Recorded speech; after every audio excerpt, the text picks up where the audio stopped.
आज बीजेपी से सिटिंग विधायक थे, उन्हें टिकट काट करके सुनील कुमार पिंटू को टिकट दिया गया। काफी मतदाताओं में दोस्तों नमस्कार, मैं हूं राजेश कुमार और आप देख रहे हैं लोकवाणी सीतामढ़ी बिहार।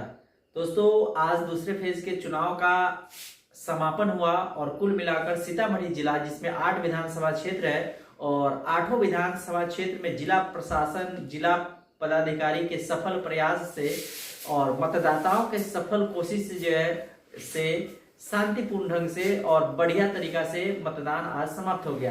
कुल मिलाकर हम बात करें तो सीतामढ़ी जिला में कुल 8 विधानसभा क्षेत्र है, जिसमें से पहला नंबर पे आता है सीतामढ़ी, दूसरे पे बथरा विधानसभा, परिहार, सुरसंड, रून्नीसैदपुर, बेलसंड, रीगा और बांसकट्टी। इन सभी क्षेत्रों में आज चुनाव हुआ। कहीं से भी किसी भी प्रकार की अनहोनी की खबर अब तक नहीं प्राप्त हुई है और कुल मिलाकर बात किया जाए तो 65.29% कुल मतदान हुआ है।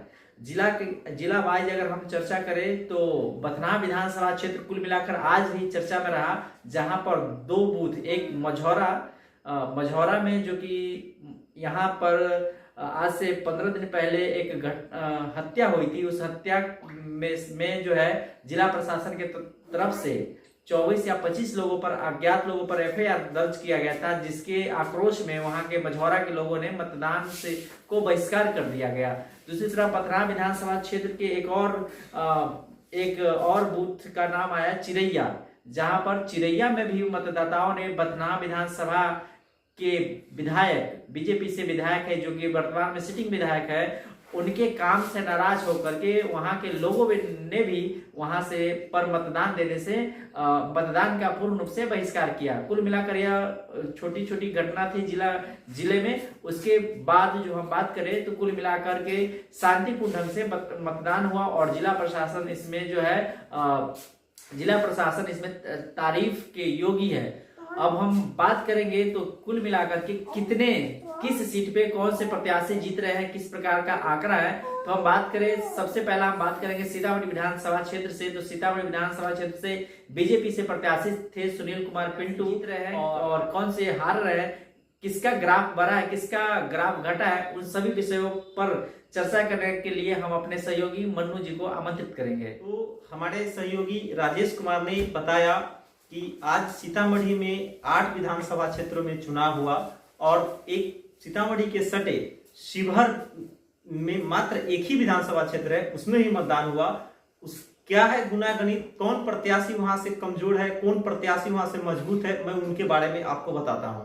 सबसे पहले मैं बात करूंगा सीतामढ़ी विधानसभा से। सीतामढ़ी विधानसभा 28 जो शहरी क्षेत्र और ग्रामीण क्षेत्र से भरा हुआ विधानसभा क्षेत्र है, उसमें बीजेपी से प्रत्याशी है सुनील कुमार पिंटू जी, जिन्होंने पिछले लोकसभा चुनाव 2019 में भी सांसदी का चुनाव लड़ा और वो चुनाव में विजयी हुए थे और वो अर्जुन राय को हराए थे। उससे पहले पूर्व में 2015 के चुनाव की मैं बात करूं तो 2015 चुनाव में सुनील कुशवाहा चुनाव जीते और सुनील कुमार पिंटू ने चुनाव को लूज कर दिए थे।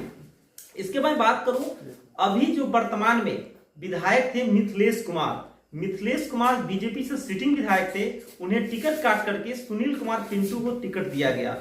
काफी मतदाताओं में इसकी नाराजगी थी और वो नाराजगी आज लगता है वोटों में व्यक्त हुई है और वहां से सुनील कुमार पिंटू, जो कद्दावर नेता माने जाते थे बीजेपी के, वह कमजोर पड़ते दिख रहे हैं और सुनील कुशवाहा आरजेडी के मजबूत दिख रहे हैं। और वहीं मैं बात करूं वहां से एक निर्दलीय प्रत्याशी चंद्रेश्वर प्रसाद जी, जो सीतामढ़ी के कद्दावर बिजनेसमैन है और सीतामढ़ी के बहुत बड़े बिजनेसमैन हैं, उन्होंने भी निर्दलीय प्रत्याशी के रूप में नामांकन भरा और वंशवाद नहीं चलेगा कि नारा लगा करके पूरे सीतामढ़ी में माहौल बना दिया था।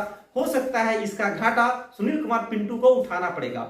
और दूसरी बात मैं करूं बथना 24 विधानसभा क्षेत्र है, जो आरक्षित सीट है, वहां की मैं बात करूं तो यहाँ बीजेपी का गढ़ माना जाता है ये विधानसभा, जो 15 साल से बीजेपी के कब्जा में है विधानसभा। इससे पहले सुरदेव राय यहाँ से कितने बार विधायक बने और वह मंत्री भी बने थे।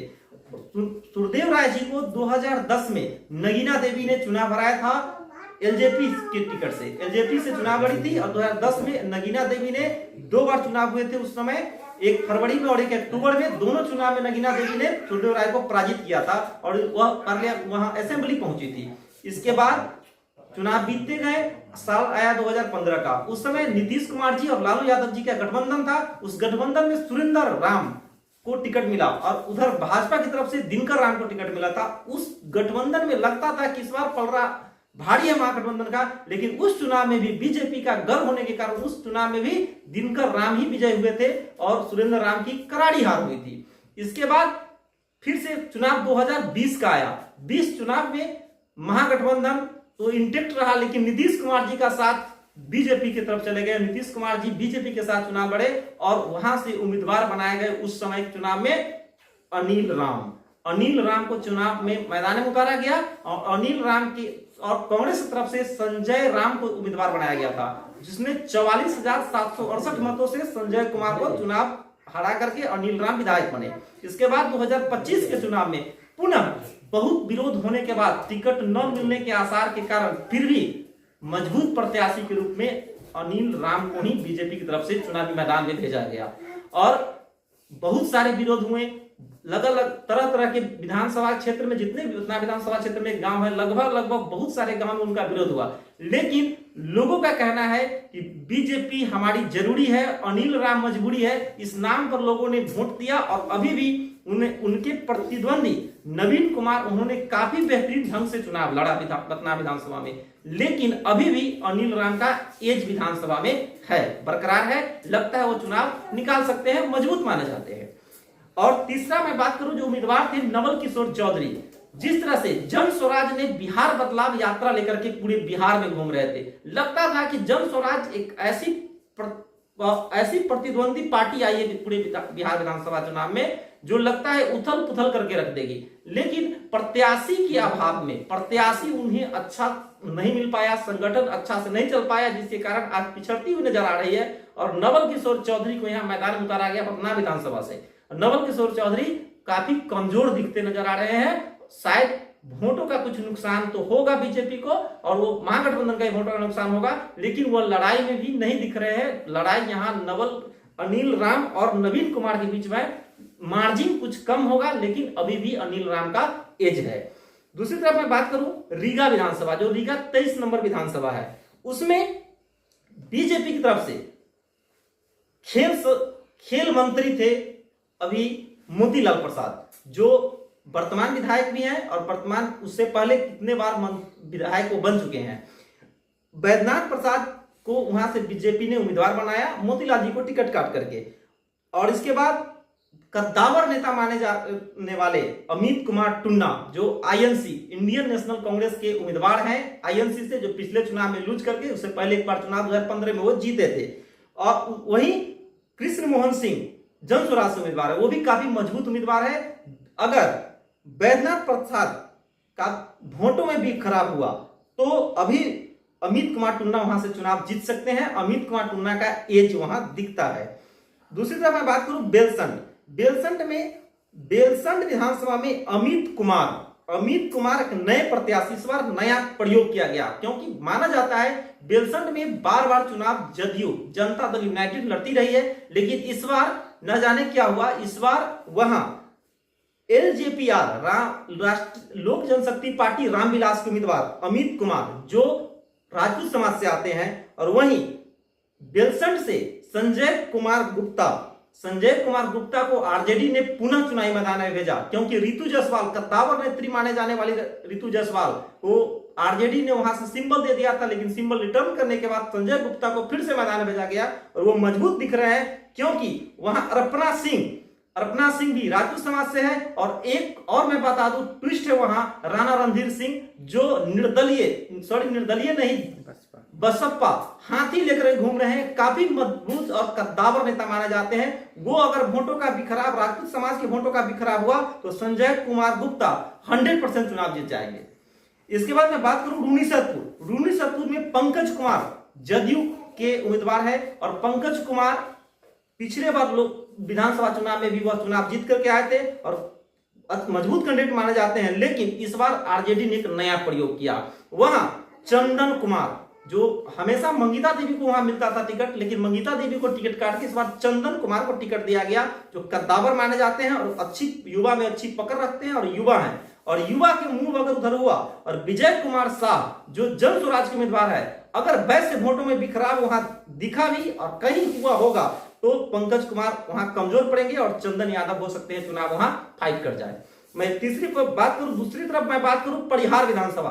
परिहार विधानसभा सीतामढ़ी लोकसभा क्षेत्र में आने वाले जो 8 विधानसभा है, उस 8 विधानसभा में हॉट सीट बना रहा परिहार विधानसभा में एक राजद की कद्दावर नेत्री माने जाने वाली रितु जायसवाल जो पिछले विधानसभा चुनाव में 1576 वोट से चुनाव लूज कर गई थी, इस बार उन्हें टिकट की काफी उम्मीद थी कि हमें ही टिकट मिलेगा, लेकिन आरजेडी ने ऐसा नहीं किया।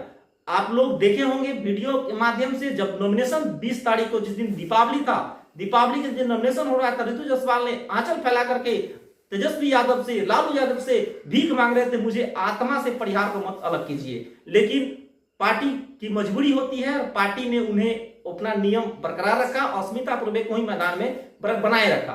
अस्मिता पूर्वे वहां से आरजेडी की उम्मीदवार है और गायत्री देवी बीजेपी की कद्दावर नेत्री मानी जाती है और उनसे लगातार 15 वर्षों से उनके पति का और उनका कब्जा है। दूसरी तरफ जन स्वराज की अवधेश कुशवाहा भी वहां उम्मीदवार है जन स्वराज से, और रितु जायसवाल कद्दावर नेत्री थी राजद की, लेकिन इस बार बागी होकर के चुनाव लड़ रही है और काफी वोटों आने की संभावना है क्योंकि वो निर्दलीय मैदान में है। वहां त्रिकोणीय मुकाबला दिखता नजर आ रहा है, संस्प्रेंस बरकरार है, 50-50 का मुकाबला है। कहा नहीं जा सकता कि चुनाव गायत्री देवी जीत रही है या रितु जायसवाल जीत रही है, अस्मिता पूर्वे जीत रही है, लेकिन वहां मुकाबला 50-50 बना हुआ है।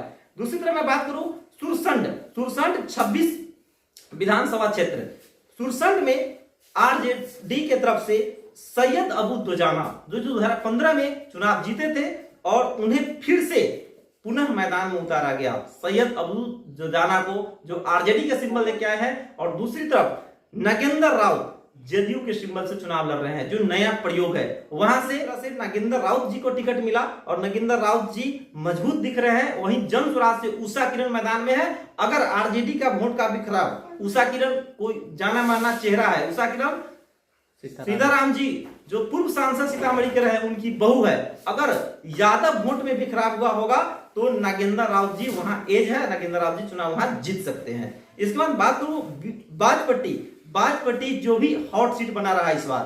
बाजपट्टी में बात करूं तो बाजपट्टी 27 विधानसभा जो मुस्लिम बहुल्य क्षेत्र माना जाता है, बाजपट्टी और परिहार। बाजपट्टी की मैं बात करूं तो बाजपट्टी में कद्दावर नेत्री, जेडीयू की कद्दावर नेत्री, पूर्व मंत्री डॉक्टर रंजू गीता। मैंने इससे पहले भी मैं वीडियो में बताया था कि डॉक्टर रंजू गीता जेडीयू की कद्दावर नेत्री रही, उन्हें टिकट की काफी आस थी। मात्र 2168 वोट से पिछले वाला चुनाव मुकेश यादव से लूज कर गई थी, लेकिन इस बार वह उसे काफी उम्मीद थी कि जेडीयू मुझे टिकट देगी, लेकिन यह टिकट, यह सीट ही आरएलएम राष्ट्रीय लोक मोर्चा के खाते में चली गई और वहां से नेता बनाए गए रामेश्वर कुमार महतो, जो आरएलएम के टिकट से सिलेंडर छाप था उनका और सिलेंडर लेके घूम रहे थे।